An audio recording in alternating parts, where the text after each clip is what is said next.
So I'm going to run you step by step through the very basic essentials of cartooning. Because you're here, I'm going to assume that you are interested and have some experience in this already. So some of this you will already know. Some of this might be coming at you in a different way than you've seen it before, or some of this might be totally new. Whatever it is, I'm sure there's something you can take away. So cartooning, it's funny doodles, it's pictures. But a strong cartoonist and a good cartoonist really needs to be a master of fine art essentials. Things like gesture, form, volume, mass, but they also have to be able to do things like simplify, exaggerate, and stylize. So in a way, I'm asking you to have all of the skills of a fine artist, but then also to be able to warp them and move them in a comedic way. So gesture is the first step in any sort of drawing. It's the exploring stage. So when you're scribbling around, trying to find the shape you like, see if the pose seems like it's sitting properly. And at this stage, things are very rough and sketchy. You're really searching. You're almost sculpting at this point. When you've figured out what you want, that's when you go in and break it down into forms. And this gets rid of a lot of the messy lines and the confusing areas. We're going in often on a fresh layer or fresh sheet of paper. So don't feel like you have to one and done it. You go in and you figure out exactly how that character's put together. Oh, hello? Oh, well, anyway, you go in and you figure out exactly how that's put together. When that is done, when you're really happy with what you have, that's when you go into cleanup. And that's when you start building the volume. You create the illusion of mass and weight through your line work and through your detail work. So that's for any drawing. For specifically creating appealing cartooned characters, we have another 3 steps. And those 3 steps are simplification, exaggeration, and stylization. Simplification is when we go in and we strip away all the extra parts. Any bit that doesn't feel necessary to make the character read needs to go. Because we don't want to be drawing a million extra lines every single time. We want it to be as simple and as streamlined as we can make it. Because that's going to be the clearest, the most evocative, and especially if you're on a big team, the most time friendly. There are fewer things to make a mistake with, and so it's easier to get it in one. Once we've simplified, we've taken everything out that we don't need, that's when we start exaggerating. We start pushing and pulling things, changing proportions. If something's skinny, make it really skinny. If something's broad, make it really broad. We're essentially squashing and stretching this figure, moving it all around and trying to find ways to make it appealing to look at and interesting. We want to emphasize the things that are important about the design and downplay or discard the things that aren't. And once we've gone through that, we go into stylization. And stylization is essentially deciding on a consistent way you're going to draw things. And that can apply to one character, but more often it applies to your whole world. When you make a style choice, it really should carry from the characters right over into things like the settings and the props and the special effects. If you can create a cohesive world, one that feels like the same style is laid across it, you will have a really impressive piece. So when we actually make a drawing, we use all of our tools. We want to make sure that we're using everything at our disposal. And so I've got 5 steps here. Your process may vary, or some of your steps might be in a different order. But these are more or less what, oh, I put 2 number 3s on there. I'm very smart. I hope you all know this. More or less, these steps should be part of your process. So the first step is finding the line of action. The next is creating your gesture or sketch. The third is checking your silhouette. The fourth, despite what this list says, is construction. And the fifth, despite what this list says, is your cleanup. So I'm going to go into each of these and break them down. So we touched on them a little. Now let's really get in there. Any questions so far? Toss it in the chat if you would like to know anything, or turn your mic on.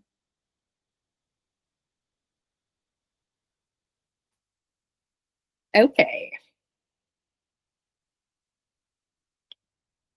So don't skip steps. Don't you do it. If you want solid, good, reliable drawings, You can't just cheat it.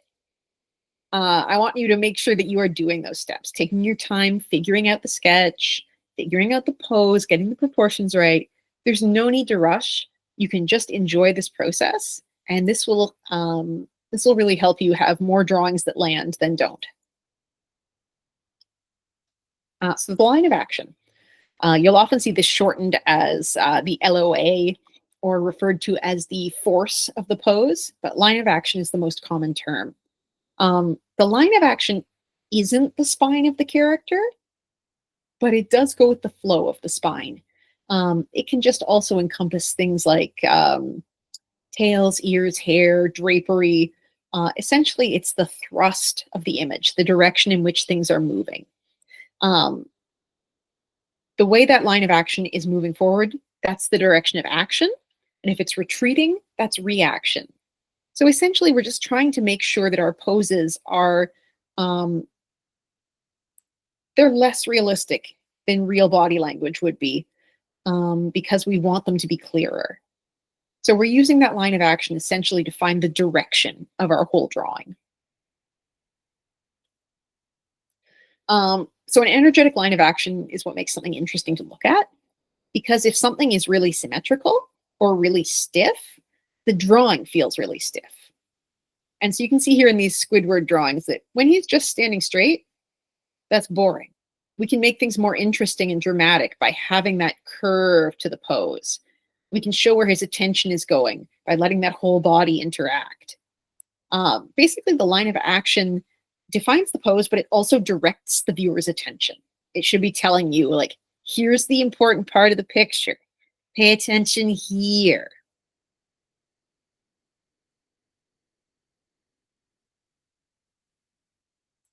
And of course, this isn't just in cartooning.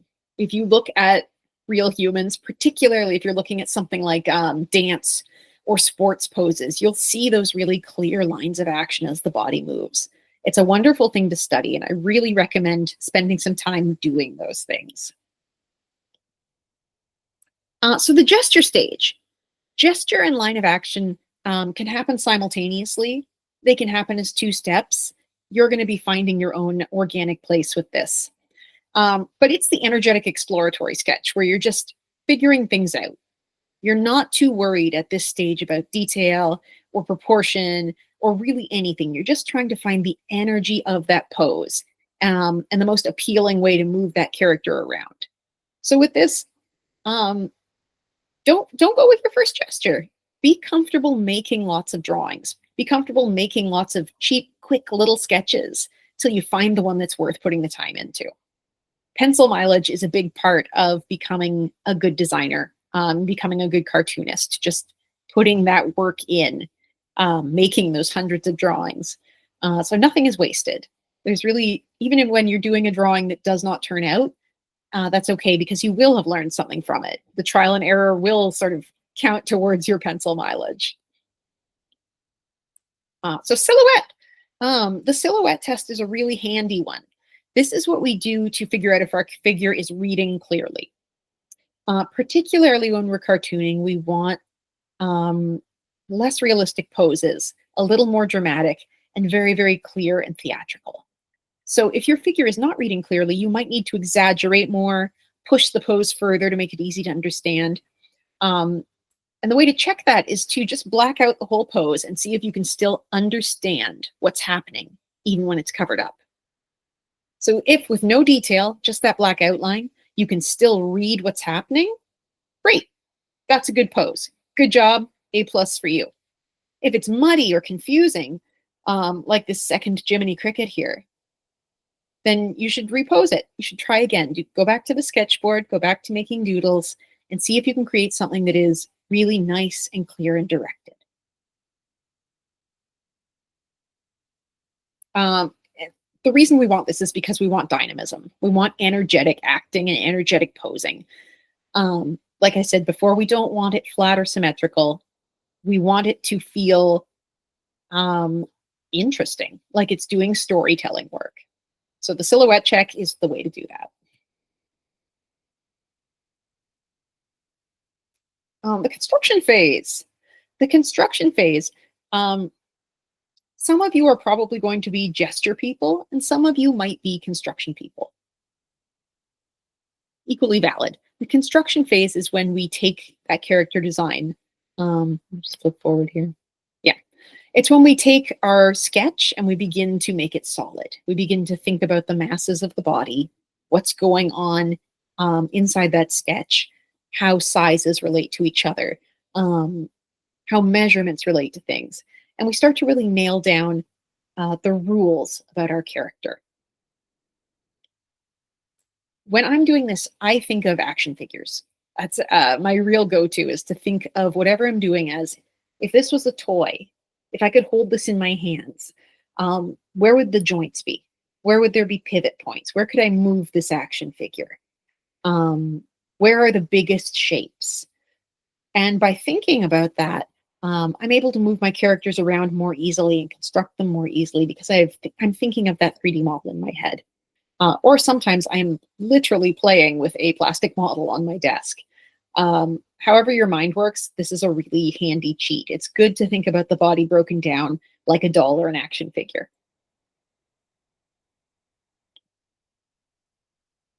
Unless you're very simple. Drawing through is part of construction. Drawing through means that we're thinking about how our character occupies 3D space. We're drawing a 2D drawing. It's flat. But we want people's brains to look at that and be like, no, that's a real thing. That's character in space. And so we need to think about how masses move in space. We can't just think of them as flat. We have to think of them as three-dimensional. So even when a character is really simple, like Peep or like Finn here, they still have structure. They might not be built in as complex a way as a fully realized realistic proportion figure, but they still have rules and construction. Things attach in a certain way.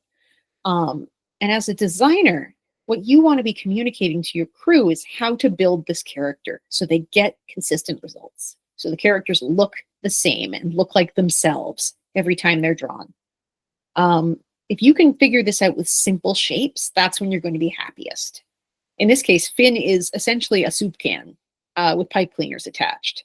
And that's great because that means the animators can keep that in mind and use that to build him. They know how tall he is. They know more or less those forms. It's not too hard to have a consistent looking Finn. When you have a character that is less stylized, you still have those rules. We still need to know, where are the pivot points? How long are the limbs in comparison to the torso? How many heads tall is this character? We always use heads for measurement. That's the standard cartoon unit of measure, is how many heads tall is my character.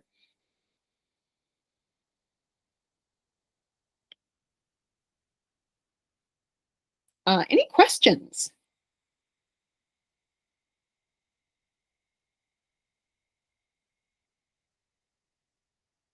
Okay. So I've got an activity. How many of you are in how many of you have a drawing software or something handy that you're able to use? I got at least two. Okay, great. In that case, grab a screenshot of this, and I'm going to get you to pop that into an art program. And I want you to go in there, put it on a 30% opacity, put a fresh layer on there, and I'd like you to find the line of action, sort of the rule of the spine moving through each of these poses. And then when you've done that, I would like you to draw through and find the construction that shows me how these characters are built. So we will take 15 minutes on this at 15, 20 minutes. Let's say a quarter after, I will check back in with you and I will get some of you to share what you have worked on. C'est bon? Sounds good? Yeah, we love it. All right, thanks, guys. I will be here if you have questions. You can just, whoa, look at that. If you've got any questions, feel free to turn your mic on, and I'm happy to chat with you while we take 15 or 20 minutes to construct some Calvin and Hobbes.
How are we doing, everyone?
Great. We'll keep it up then.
All right, guys, do you need a few more minutes?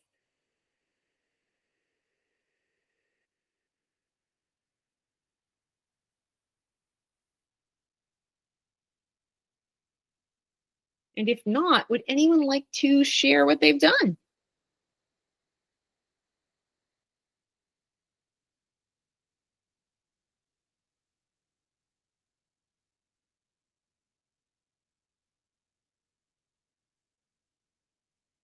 I will wait a moment until there is some sort of response from somewhere.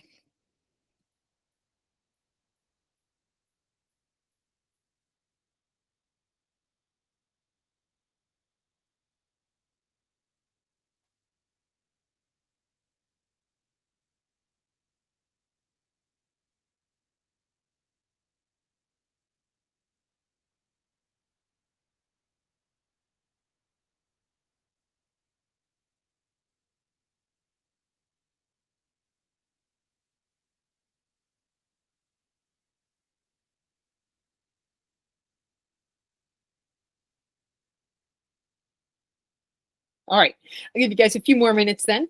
Thank you, Spencer, for actually responding. Um, I'll give you till let's say till 7:20, and I'll check in then.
All right, we'll do 5 more minutes then, okay?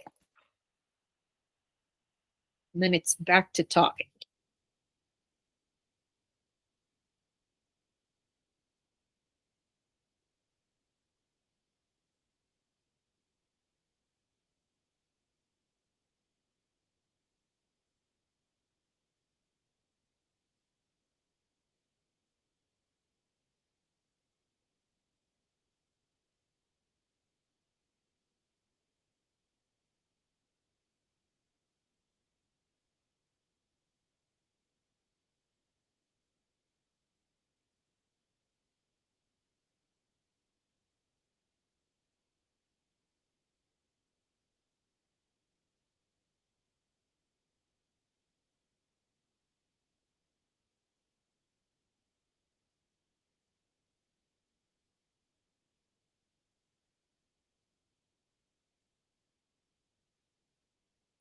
All right, guys. Would anyone like to share their drawings? Would anyone like me to just keep going?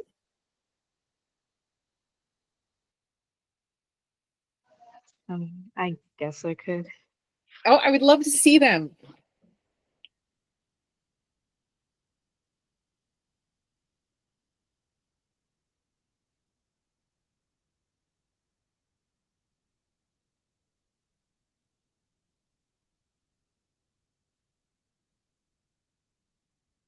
Very nice.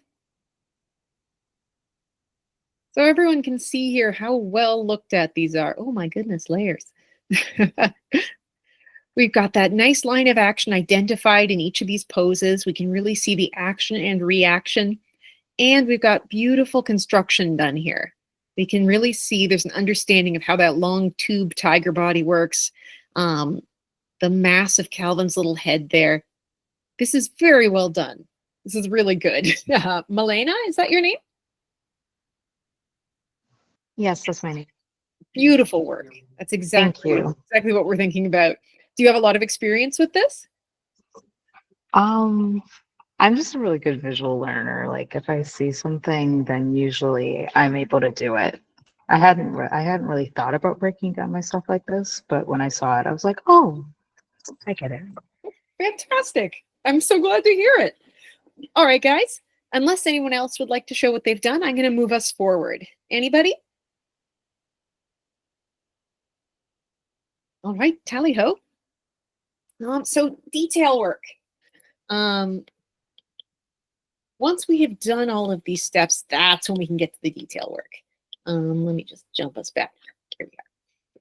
We need to put in the time figuring out the direction of the pose and the construction before we start putting details on. That's the last step. Here we go. Details are going to look bad if they don't have strong structure underneath. It's essentially like trying to ice a cake before you baked it. It just doesn't work. That's just icing on a bowl of batter. So with detail work and with cleanup, we really want to be 100% sure of all of our decisions before we're putting in the effort to make everything pretty. Before we draw 10,000 belts on our anime character, we need to know there's a good, strong structure underneath that is correct. We want to keep our detail work somewhat simple, and that's for the reason that the busier a drawing is, the more distracting it is, and the harder it is to figure out where we're putting the focus, where our eyes should be looking. So when we balance our details carefully and sparingly, we only use the ones that are communicating clearly. We don't draw extra lines in there. Then we get a design that's much clearer and easier to follow.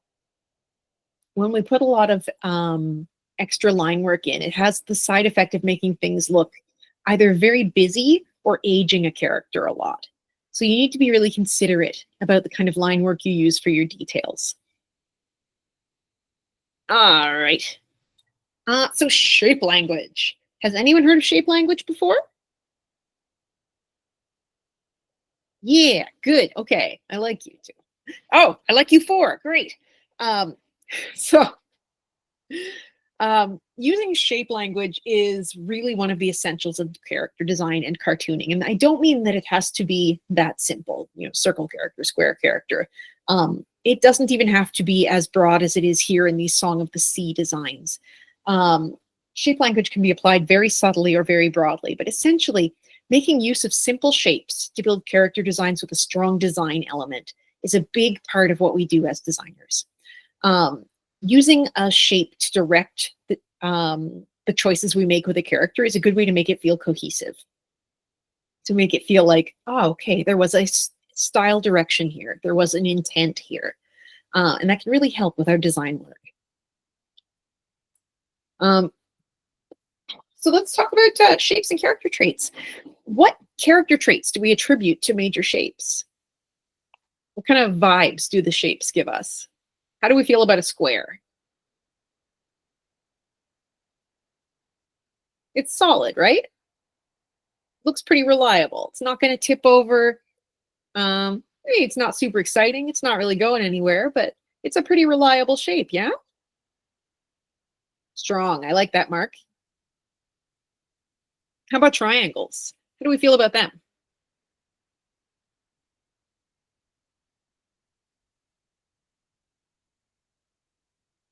Maybe a little less predictable, maybe a little sharp. How about, yeah, balanced? That's a good point. It doesn't all have to be negative or all positive. We have a lot of associations that we make with forms. It's our little design brain at work. And circles. It's another nice solid one. Maybe a little less dependable, relaxed. I like that. Comforting. Very good. Yeah, so we build these associations that perhaps have nothing to do with the shapes themselves, just like we do with colors. But that's a really useful shortcut. It's a useful tool for us to have, to know that we can say like, oh, I'll apply, a little bit of circle language here and this character will look softer. I could bring some triangles into play and this character will have a bit more of an edge. It's a useful tool to have. So essentially, while shape language is sometimes part of design, it can also be an approach to cleanup. Cleanup being the inking stage. You can take the same character design and clean them up in ways that emphasize a different primary shape, and you will get a different look. These chefs are an especially good especially good example, because nothing changes in that design except the shape that's accentuated in the cleanup choices. Can anyone see some differences between these three? Anything jumping out at you specifically?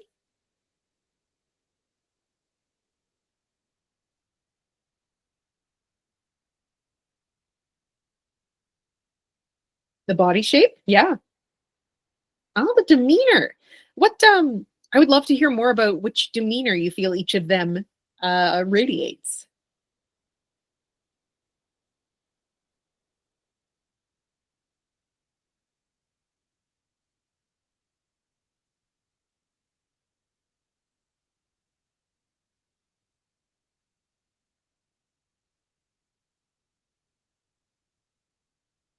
Hmm.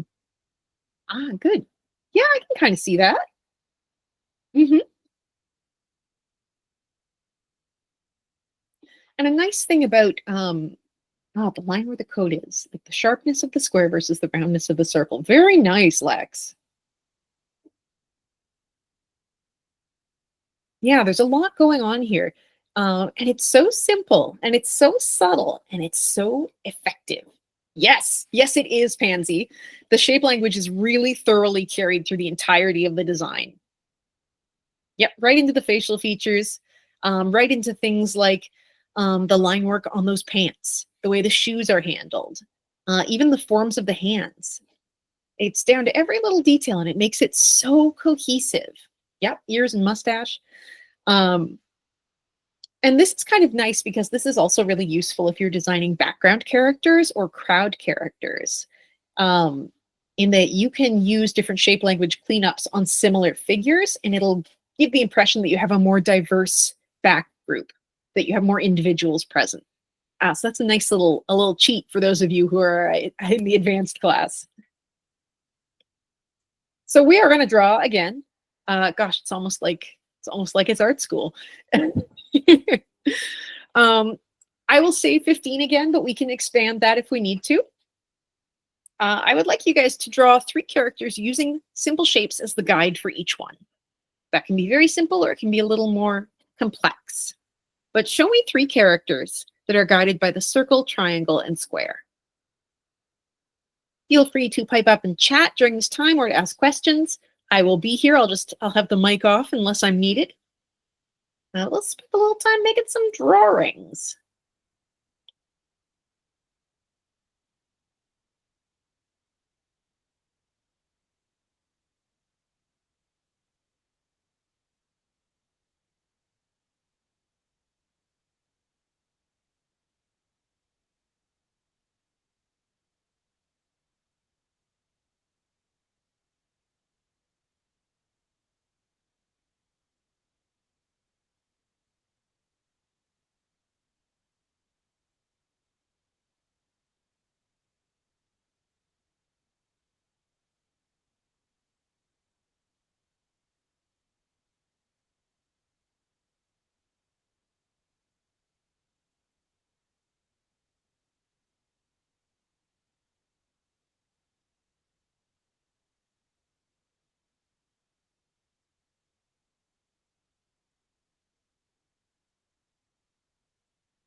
How are we doing, everyone?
Good. Sounds like everyone's coming along.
How are we doing, gang? Need a little more time?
All right, guys, does anyone want to share their shape-based designs?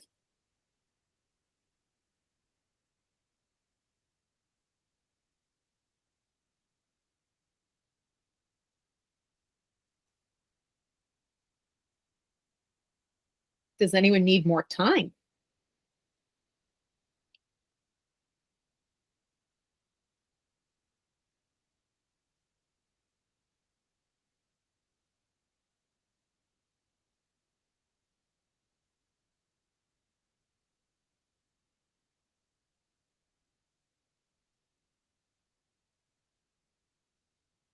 All right.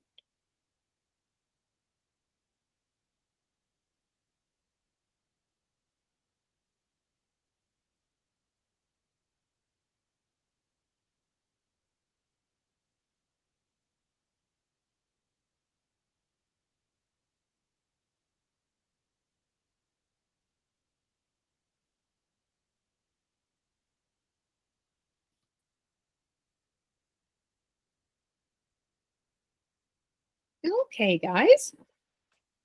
Is anyone interested in sharing what they've drawn? Or would you like me to just keep on trucking?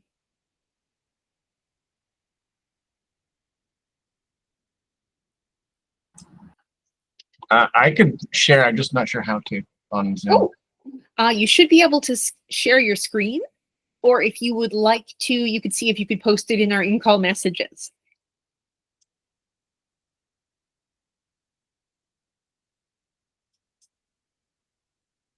If you go to the bottom of your screen, there should be a button with a little square and an arrow, and that should let you present.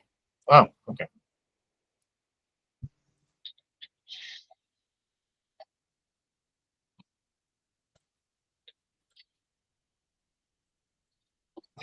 There you go.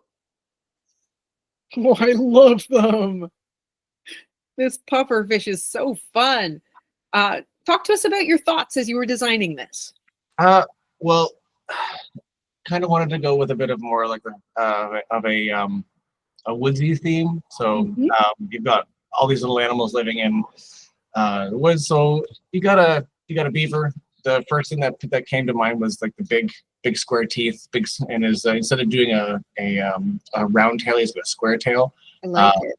And I quickly moved on to the triangle, trying to figure out because I find the triangle ones are a bit tricky to work with. And I kind of figure, well, I like drawing birds, but I'm just going to get a nice kind of fat but pointy top bird with his wings, just kind of just chilling. I haven't done anything else that, but the round one was like, it's kind of hard to figure out what I could think of off the bat, but near a woods area, you got a little bit of a lake. Maybe you've got a weird little fish living in there. He's just kind of, they're always freaked out.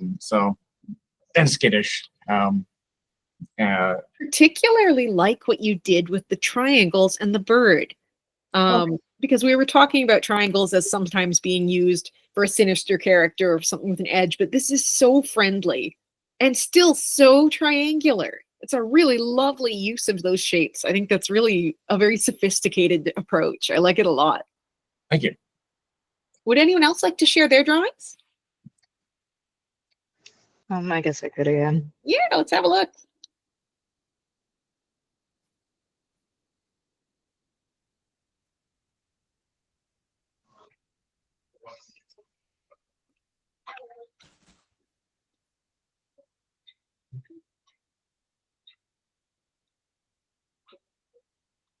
Here we go. Oh, fun. Honestly, I think the one I liked the most was the triangle. I kind of like spent the most of my time on the triangle. I love him. Like, I don't know, for some reason, just some old man, some tea just came in my brain, and then I just went for it. The other ones, love it. But no, I So, really love how the triangle one turned out. Big Butler energy on this one. Yeah. Well, this is very fun. This is, again, a very, very nice use and understanding of using shapes in design. The sheep looks a little bit evil. It's giving me a look.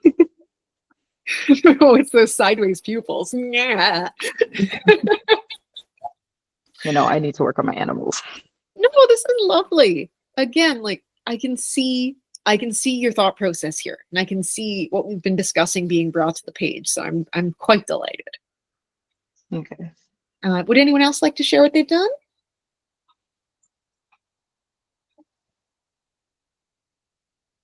Anybody? Anybody? All right. Does anyone need a break? Or are we good to keep going?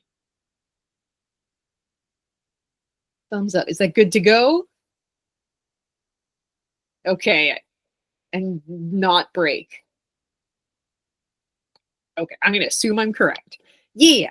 So let's move into part 2. I'm going to talk a little bit more about the elements of a model pack here, and also ways to start making a character come to life a little bit. So once we have a design we're happy with, that's when we need to start thinking about how to show personality. And we can do that using a lot of the parts of the design, things like costume, expression, and acting. Those are what we need to focus on as we try and bring, I guess, character to our character.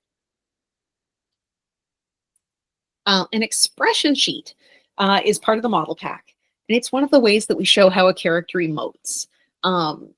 It shows the way their face works. It shows the sort of faces they can make. And it's also a good one for showing how far you can take something a character is doing, how much you can break their design, how much you can squash and stretch them. They can also talk about how subtle a character's acting can be. So if you have a character who is very reserved, they might have much less extreme facial acting and facial expressions than a character who is very bombastic. We can make almost any expression by essentially combining the 6 core emotions as a starting point. And Scott McCloud posits that the 6 core emotions are anger, disgust, fear, joy, sadness, and surprise.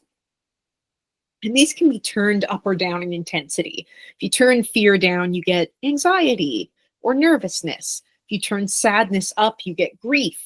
If you turn joy down, you get mirth. You turn anger up, you get fury. That kind of thing. We can move up and down on the spectrum of these emotions. And we can also begin to combine them, like fear and anger together. That's a very potent expression. Disgust and surprise could be something like, oh, that tastes weird. Joy and sadness could be something like a bittersweet memory. We can get a lot of mileage out of these. So when we are drawing expressions on a character, just like when we're trying to figure out how we design them, we are figuring out how we're going to stylize and how we're going to simplify.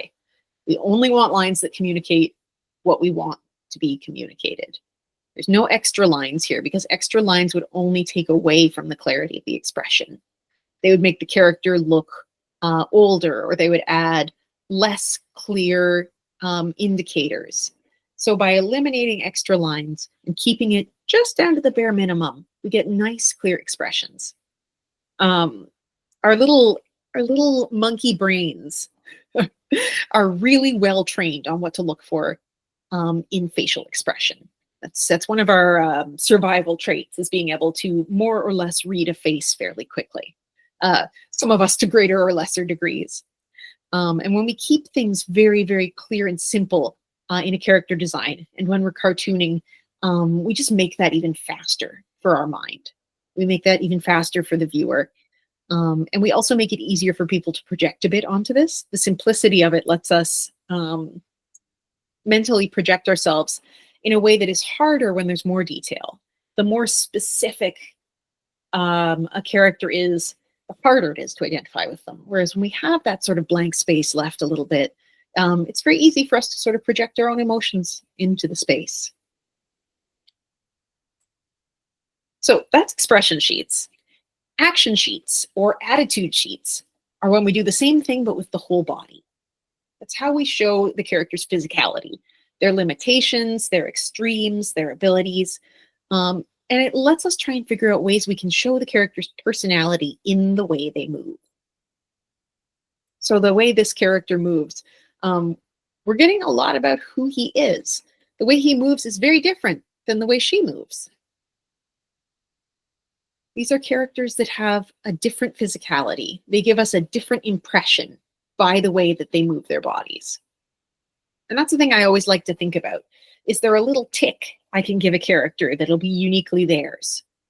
I was actually reading an interview with an artist today talking about how she draws two brothers and how when one is thinking, she always has him touch the bottom of his face, but the other brother tends to tug at his ear when he's thinking absently. And that's just a tiny little thing that we might not ever notice they were doing, but if it's consistent, it becomes a little character gesture. And I think that's just delicious. Such a fun way to get a little personality in there. Action sheets are also great because they will show you what the character can do. And that's important when you're working on a team. If you were part of an animation team, the fewer questions that your team needs to ask, the better. The more answers you can give on the model sheets, the fewer places they will have to invent their own answers. So that's why you want to show things like, this is how this character runs. This is how this character reacts. We always want that to be very clear, because otherwise the team we're working with is going to come up with their own solution and they might be different. So the more we can give people examples, the more we get consistency in our final product.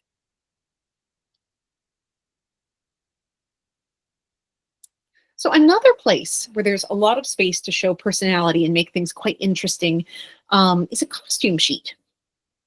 Costume sheets show a character's alternate or special costumes. And they're usually designed specifically for an episode or a sequence. Some character designs are very much reliant on keeping them in their standard costume unless the story calls for something else. More and more we are seeing places where we have characters who have full wardrobes, but that means we have to design a full wardrobe. And that means we need to keep in mind our characters' tastes, but also keeping a consistent silhouette, making things look right on that character. And some of the ways of doing that are to have a specific color palette for the character, have a specific silhouette that we lean into, and break the character up in similar places. I like this drawing. We know this character will always have giant earrings. She's always going to wear jewel tone. She's always going to wear heels. There's almost always going to be some element breaking up the design at the waist, something of interest at neck level. We are probably going to have something that splits the color palette on the leg. It'll probably be dark. It's just nicely consistent. They all feel very much like, oh yeah, this character would wear that. That is in character. And that's very important because that's personality too. Here you can see some special design sheets that they're taking that turnaround, which I will talk about in a little bit, and they're showing a full alternate costume on it, including the alternate lighting. It's important when you're going to do something a little different that you give people all the reference they're going to need so that nobody has to invent something to fill in a blank.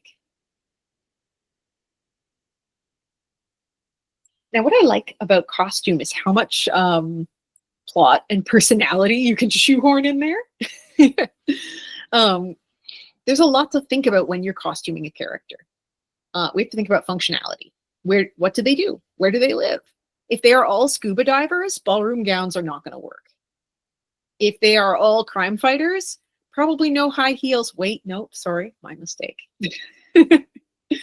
Another thing we need to think about is what resources they have access to, canonically and in the story. If your characters are, I don't know, if you're drawing characters who are very resource scarce, they're not going to have super fancy costumes because that's going to be very hard to find. If you're drawing characters who are financially strapped, they won't be wearing fancy brand name stuff. You're going to find ways to communicate about that character through how you dress them. You can also tell me about the story. You can tell me when and where the story's set by showing me, say, a style of armor or a period of dress. The 60s look really, really different than the 1800s. And you can also lean on genre. And this is where I let people cheat a little bit, conceits of the genre. Usually I want your costume to be telegraphing to me, like, okay, this is my character. They're a crossing guard. They do tango on the weekends. How can I show that in their costume? But if you are in a genre that has established rules about its costuming, then I'm going to let you hand wave more, like the high heels in crime fighting. That's a terrible choice if you are running around the city and fighting. High heels would be brutal, but because it's a conceit of the genre, because there's already a standard set that we refer to, you can cheat the high heels and I'm not going to look at you too sideways because it's already accepted as part of that genre. Magical girl costumes. I don't want to fight crime in a mini skirt, but it's a conceit of the genre, and so it feels allowable. The other thing to ask yourself is, what tasks do I need my character to be able to accomplish? If your character, if you've designed a character who needs to give a big hug to another character at the end of the story, their arms better be long enough to get around each other. If they have tiny little flippers, you're going to have a hard time getting the acting you need out of them. If they are all wearing oven mitts all the time, no one's going to be able to sit down and crack that safe. And so you really do need to think about what you need out of your character as you design the outfits that they wear. The final big part of any model pack is the turnaround, or the rotation. And this is also the bane of every single one of my students' existence, because it's hard and it's fussy and it's such an essential skill.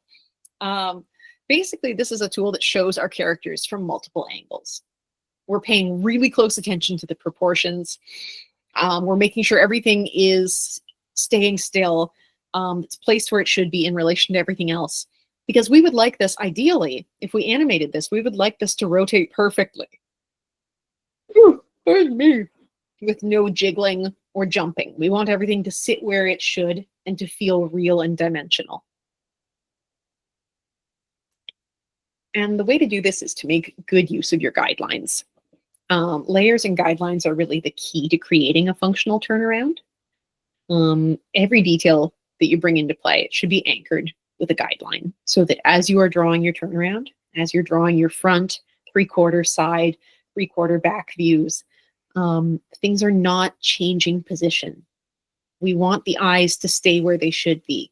We want the hip to fall in the same place regardless of where that character is in rotation. And that is really tricky. This is a very hard and very time-consuming step. And I often have to remind students, like, this is not something that you're doing today in class. This is something you're working on for the next week. This is something that I expect you to have many, many layers. If you're working digitally, lots of layers. If you're working traditionally, I expect to see a lot of tracing paper and a light box at work.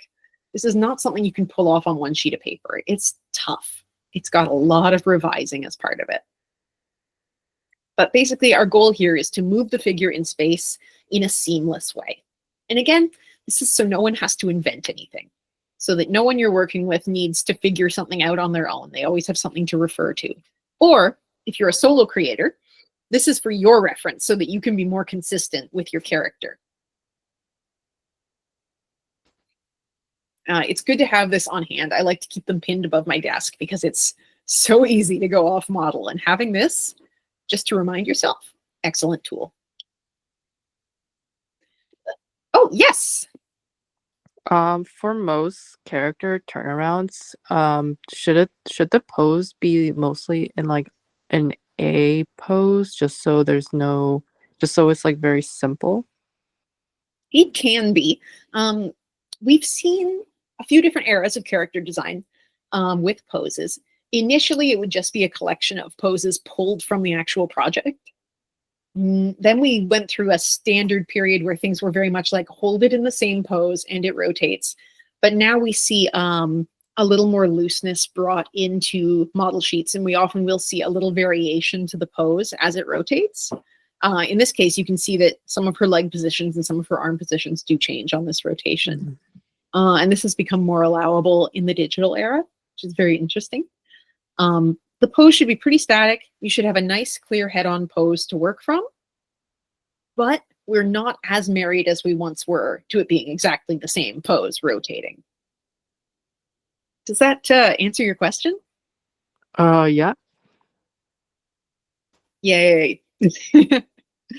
I'm guessing if like the character needs to be rigged in like, let's say harmony, then like the rotation would have to be like super accurate, right? Yes, if you're doing a rigged character, then it's going to have to be that pose and super accurate, because you'll be building different replacement puppet parts for different poses. So there will be many rotations you'll do with that character to figure things out, which is different than if you are going to be redrawing that character by hand, or even if you're developing a character for CG. Even a computer graphic character, we start here. We start in traditional when we're putting together a 3D character because we need to know what it is we think we're going to try and do. If we jump back to this one, we've got a pretty static pose in Sonic's rotation here. And so it does flow nicely. It would rotate appropriately on camera.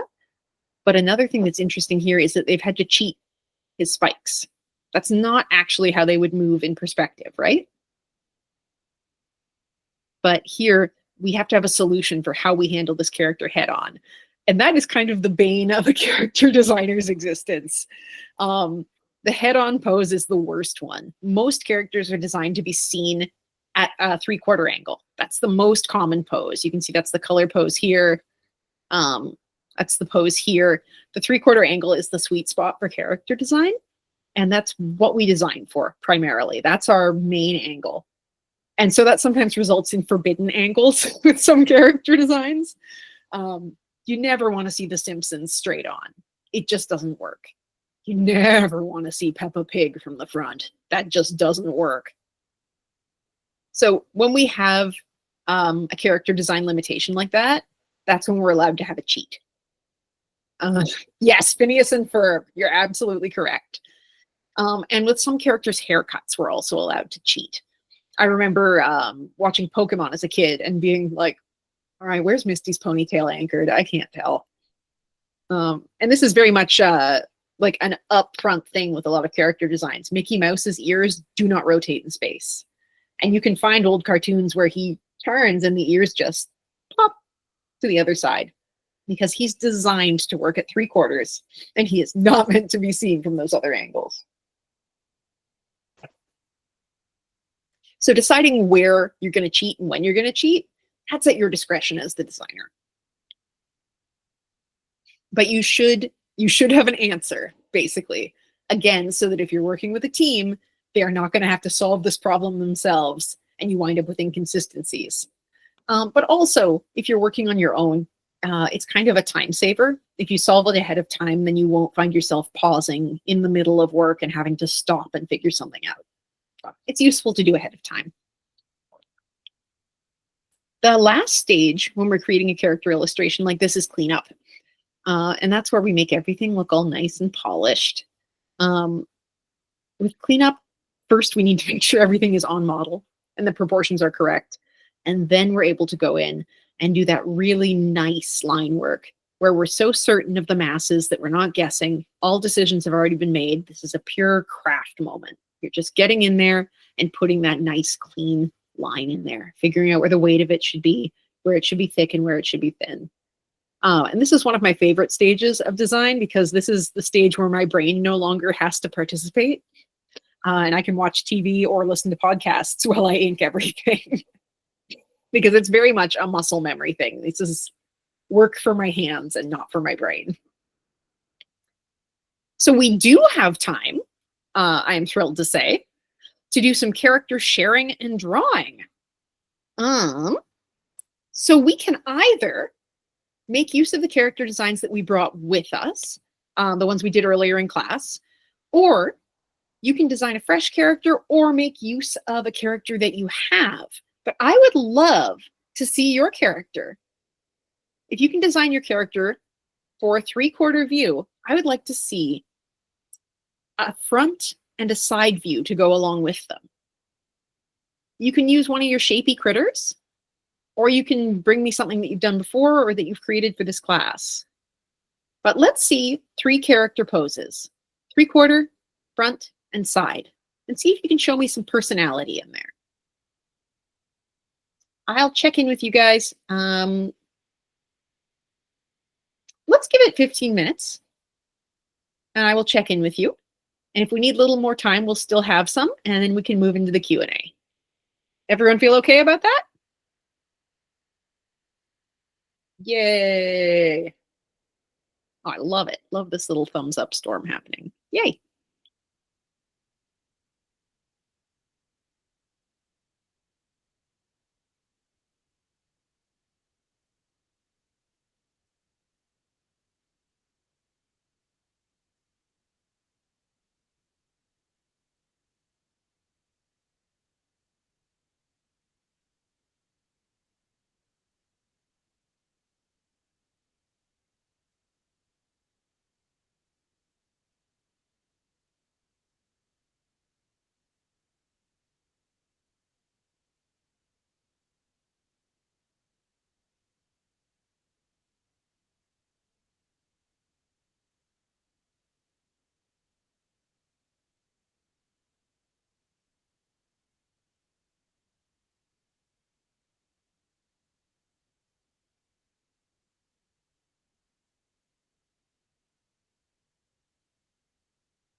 Sorry, what were the three angles again? Front, 3/4, and side.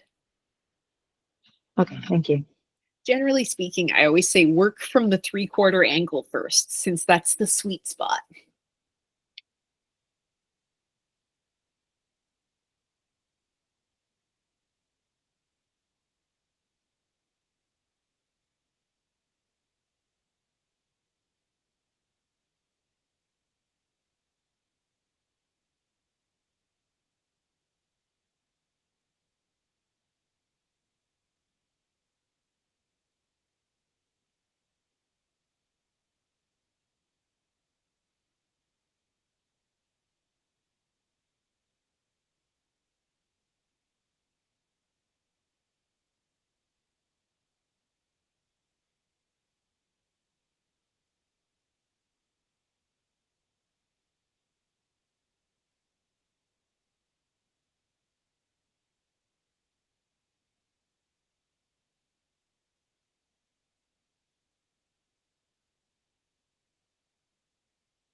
How are we doing, everyone?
Great, I'll let you guys keep at it then.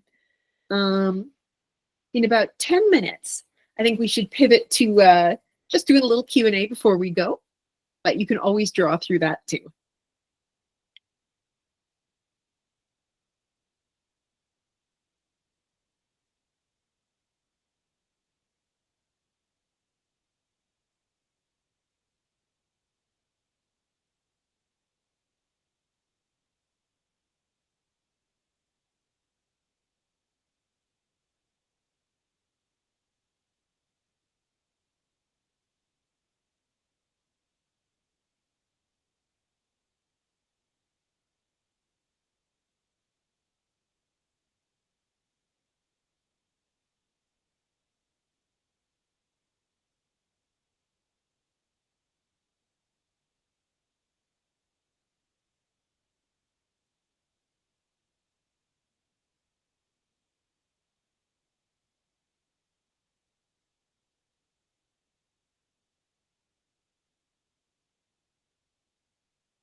How are we doing, gang?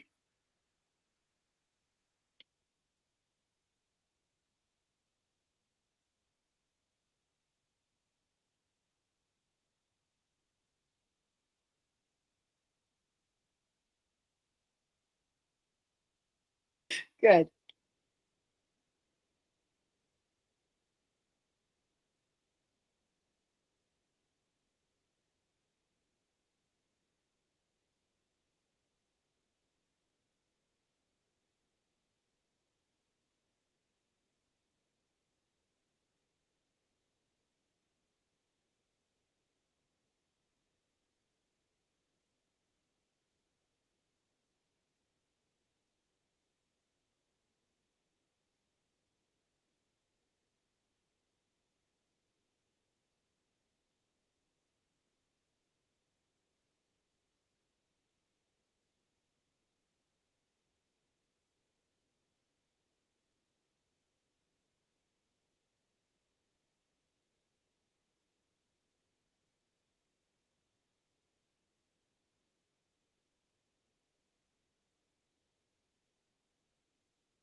All right, guys, who wants to share some drawings?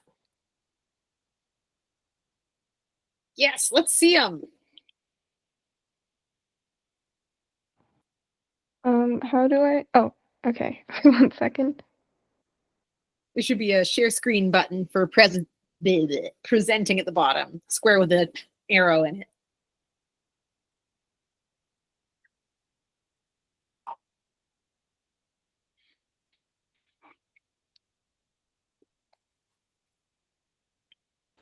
Okay. Oh, wow. So I didn't do this all right now. I've only really been working on this one. But yeah, Fantastic what's work. up? So you had a character waiting in the wings to work on I it. did, yeah. Excellent. This is beautiful work. And you already even have 2 of those angles in a rotation. Wow. So you're working on your 3/4 here. Yes. I'm trying to. I feel like it doesn't really like something's off about it, but yeah, I'm trying to Let's do see. that. I think it's your jawline. I think it's the chin and the jawline. Yeah. And one thing you can try doing is dropping that layer down. I'm pointing at the screen. You can't see that. Dropping that layer down in between the other two and seeing if you can find a transition point between the two of them. Oh, okay. So I think you've got a pretty solid start. Thank you. How long have you been drawing this character? It's for a D&D campaign, and I just started the D&D campaign recently, so about like 2 weeks maybe. That's fantastic. Yeah. Really wonderful. Oh, wow. Does anyone else want to share what they've been working on? Yeah, here we go. Does anyone else have some characters for me to take? Yes, Mark, let's see them.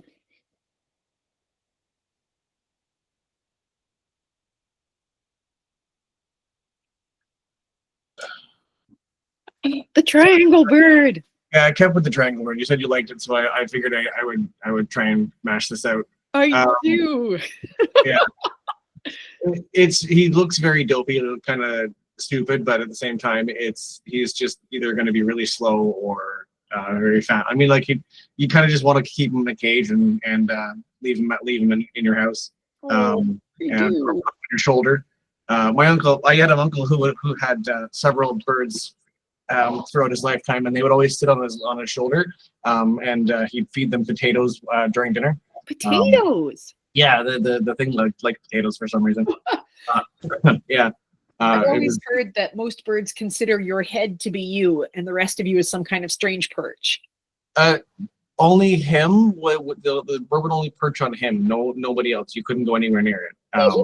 Yeah, it was a him and only him kind of thing. But Beautiful. Yeah. I so yeah, love there's my little bird guy. Budgie, I guess. I really like what you've done with shapes here. This rotation rotates quite nicely. Thank you. And, the only thing I have an issue with right now, I realize, is the last part was my feet got too big, and but he kind of went below the line. His tail was a bit weird. His head is like a little bit fatter. I used to make mascots, and I had to always do turnarounds and 3/4. And so you're well experienced in this. Not in animation, but in physically taking something from a 2D drawing to a 3-dimensional object is something I do from time to time. But I no longer do that stuff. I work in film and television now. So. Oh wow! Yeah. Well, you seem like you're very confident coming into this. Thank you.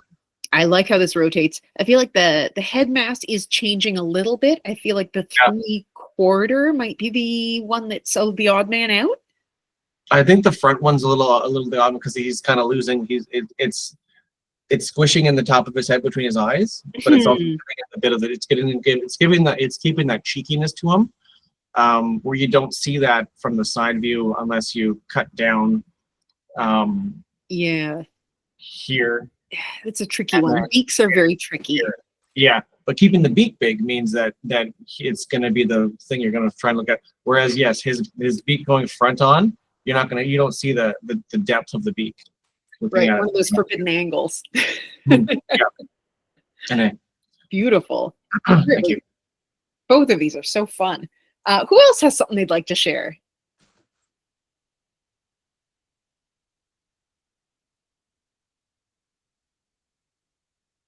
Anybody?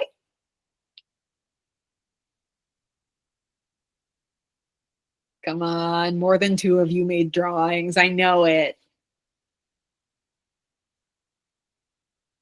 All right, well, if you are still drawing and at any point would like to share what you're working on, I would love to see it, and you just need to pipe up. That being the case, since we did have some time, that concludes the content that I've prepared, but I would love to answer any questions or go over in more detail anything that we glossed over quickly, or anything that you'd specifically like to know that we didn't discuss today.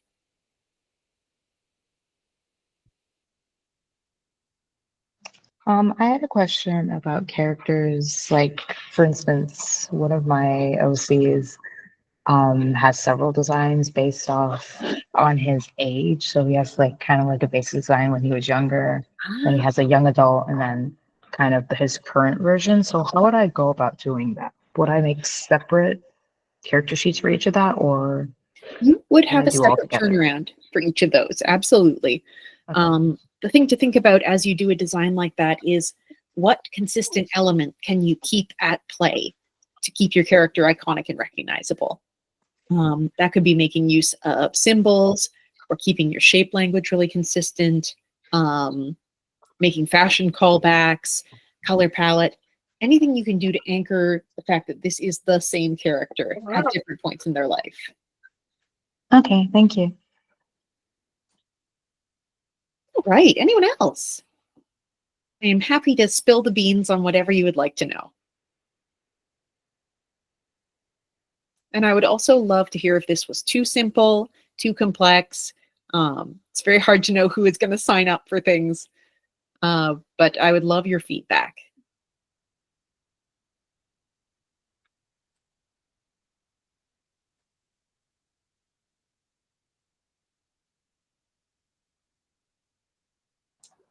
I felt it was actually a really good introduction to the general aspect of drawing, designing, and creating a character from start to finish. There are some without the information at the beginning, it's hard to formulate and finalize something without the general knowledge of what a shape is, where your weight is, that kind of stuff. And I feel like you touched on a lot of the general aspect of it, and then carried it throughout the course really quickly, actually. Oh, thank you. It's hard to condense what is sometimes 2 semesters of material into a 2.5-hour course, so I got to keep it pretty light and pretty fast moving. But thank you, I appreciate that. I'm always a little worried it'll be too basic for some students or too advanced for others. So that's very helpful. Thank you.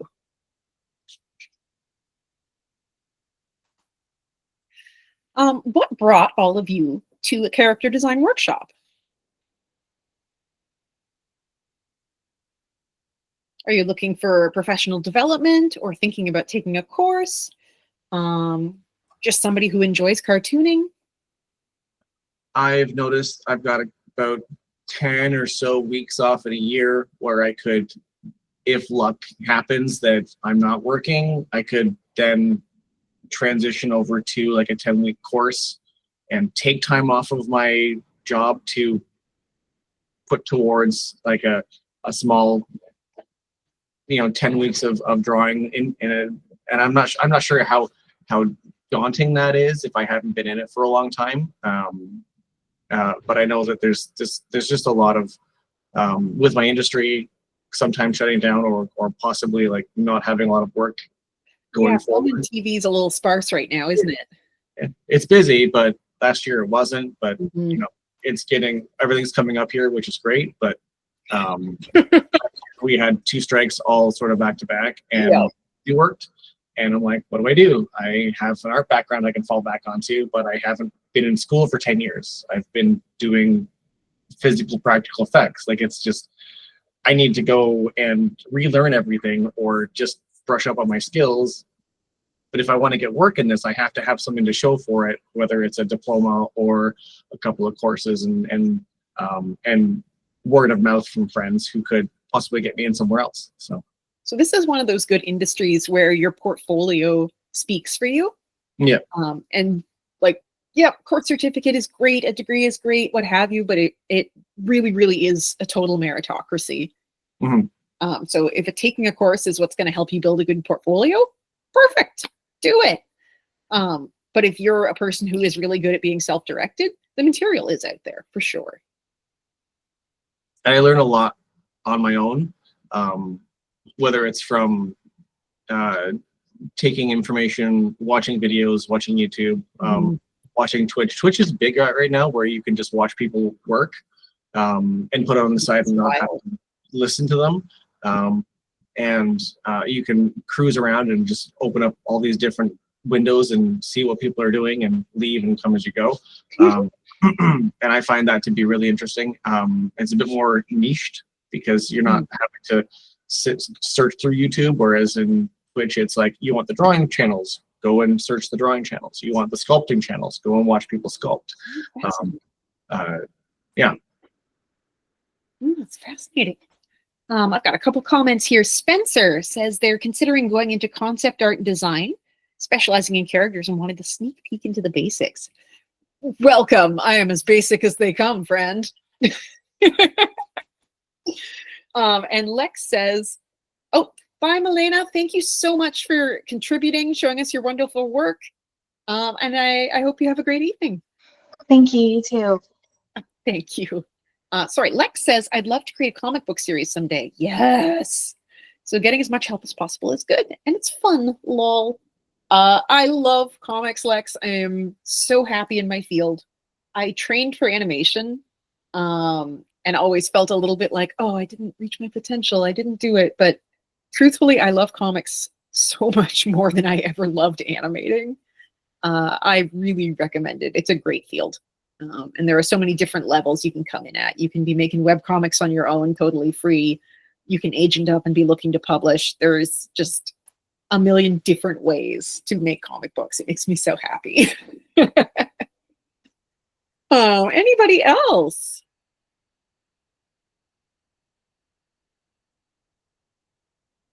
All right. If there are no questions, we've got 5 minutes left, and we can wrap. But I would be happy to look over anyone's work. You can always drop me an email. I'm bad at email, but you're allowed to send them to me. No promises, because it's grading time. Yeah, and you can find me on Blue Sky. You can find me on my website, quietly.com, where I generally keep things pretty updated. My latest book has just been announced, so that's very exciting. Looks like we might have a 2-release year in 2026.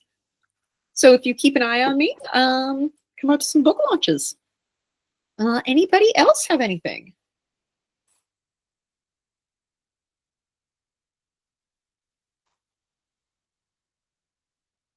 All right, then I will say good night to you. Thank you all for joining me. I hope to see you again at other workshops. If you find yourself out at Max, come say hi. Our industry night's coming up. I believe that is July. Let me check my agenda here. Yes, industry night's July 10th from 6:30 to 9:30. So if you want to come see what our grads are up to, you can drop in. There'll be snacks and stuff. And we would love to see you there. And feel free to reach out. Thank you all so much. All right. Good night, everybody.